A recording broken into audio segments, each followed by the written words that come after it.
নমস্কার বন্ধুরা, আমাদের ইউটিউব চ্যানেলে আপনাদের স্বাগত। আমরা আছি ইচ্ছেগাঁওতে। আজকে আমরা এখানে শিখব এই ভিডিওতে হোমস্টে আর হোটেলের মধ্যে পার্থক্য।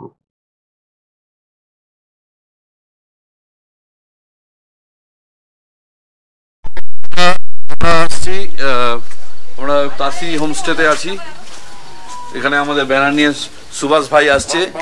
সুভাষ ভাই করতে করতে তাসি হোমস্টের যিনি আছেন, আমাদের যার থ্রু দিয়ে আমরা বুকিং করে এসেছি, সেই তার সঙ্গে একটু এই হোমস্টে সম্বন্ধে জানার জন্য একটু আমি বলছি, ওকে একটু রিকোয়েস্ট করছি ও যদি একটু ওর কোম্পানি সম্বন্ধে বা ওর হোমস্টে সম্বন্ধে, ওর কনসেপ্ট সম্বন্ধে একটু কিছু বলে, তাহলে আপনারা দেখে আরও ভবিষ্যতে আরও ওর সঙ্গে যুক্ত হতে পারবেন।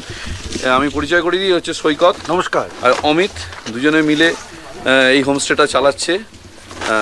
সৈকত দা, আপনি একটু আপনার এদিকটা এলে ভালো হয়, লাইটটা ভালো আসবে।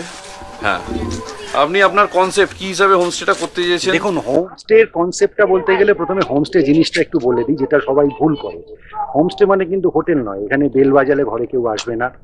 এখানে হোমস্টেতে মানে আপনি কারোর বাড়িতে এসে রয়েছেন, সেই বাড়ির লোকজনরাই আপনাকে পরিষেবা দিচ্ছে।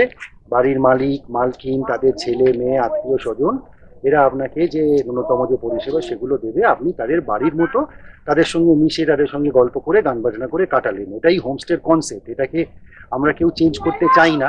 সেই জন্য এখানে আমরা কোনো লোকাল স্টাফ বা সমতলের স্টাফের ব্যবস্থাও করিনি।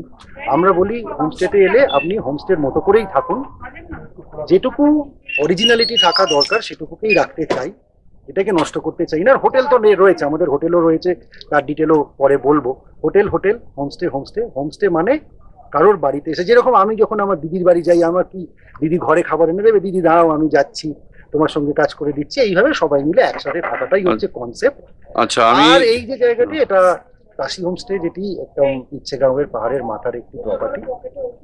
এনারা 3-4 ভাই মিলে চালান, আর আমি আর অমিত ওনাদের সঙ্গে আছি। আমাদের অ্যাকচুয়ালি যেটা থাকে কি, আমরা হোমস্টে মানুষকে অনেকজনকে বোঝাই, অনেকে কনসেপ্টটা ক্লিয়ার হয় না বলে। অ্যাকচুয়ালি দেখুন, আমরা ভাবি যারা গেস্ট হিসেবে আসছে তারাও যদি এইটাকে ধরুন 2 দিন যেমন থাকবেন, আপনারা নিজেরাও যদি ভাবুন, আমি আমার বাড়িতে এসেছি, একটু আমার একটা অন্যরকম ঘর আছে যেখানে আমরা নিজেদের মতো ভাবে থাকবো, মজা করব, এনজয়মেন্ট একটু অন্যরকম ভাবে করবো, কারণ রিল্যাক্সেশনের জন্যই মানুষ এখানে আসে।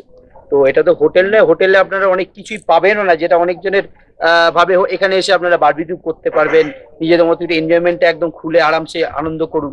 কিন্তু যারা শুধুমাত্র হোটেল থেকে অভ্যস্ত না, তাদের একটু এসে সমস্যা হয়। তো আমরা তাদেরকে একটাই রিকোয়েস্ট করব, আপনারা মাইন্ডটাকে পুরো অন্য রকম ভাবে রিফ্রেশমেন্ট ভেবে, যে আমরা একটা মানুষের অন্য একটা ছোট্ট গ্রামে এসেছি, যেই গ্রামটাতে আমরা সবাই মিলে আছি, আমরা ওখানে গিয়ে আমাদের মতো ভাবে আনন্দ করব। এবং 2 দিন যদি থাকি বা 1 দিন যেদিন থাকি, ওটা আমার নিজের একটা বাড়ি। আমরা সেখানে গিয়ে তাদের মানুষের সঙ্গে পরিষেবা দিয়ে, তাদের যে জিনিস তারা কি করে, মেন হচ্ছে এখানে আসা মানে না, অনেকজন দেখেছি আসেও এই ভেবে যে আমরা এখানে ট্র্যাডিশনাল কিছু ফুড খাবো, ট্র্যাডিশনাল রান্না বান্না। এখানে অনেকে এসে মাছ, মানে সামুদ্রিক এলাকার মতো মাছ চাই, কিন্তু এই কনসেপ্টে যদি আসেন কিন্তু আপনাদের হোমস্টেটা ভালো লাগবে না। আপনারা আসুন, এখানকার যে ট্র্যাডিশনাল আরামসে এসে মজা করুন, ব্যাস এইটুকু আপনাদের রিকোয়েস্ট। আচ্ছা, আর একটা কথা বলছি, ও দুজনের আলাদা আলাদা কোম্পানি আছে। তোর কোম্পানির নাম মনে হচ্ছে ওয়ান্ডারল্যান্ড ট্যুর এন্ড ট্রাভেল। আচ্ছা, ওর ডিটেলসটা আমি ডেসক্রিপশনে দিয়ে দেবো। সৈকত একটু বলে দাও। হলিডেজ আমি ডেসক্রিপশন অবশ্যই লিঙ্কে দিয়ে দেবো, তাহলে আপনারা ওর সঙ্গে যোগাযোগ করতে পারেন।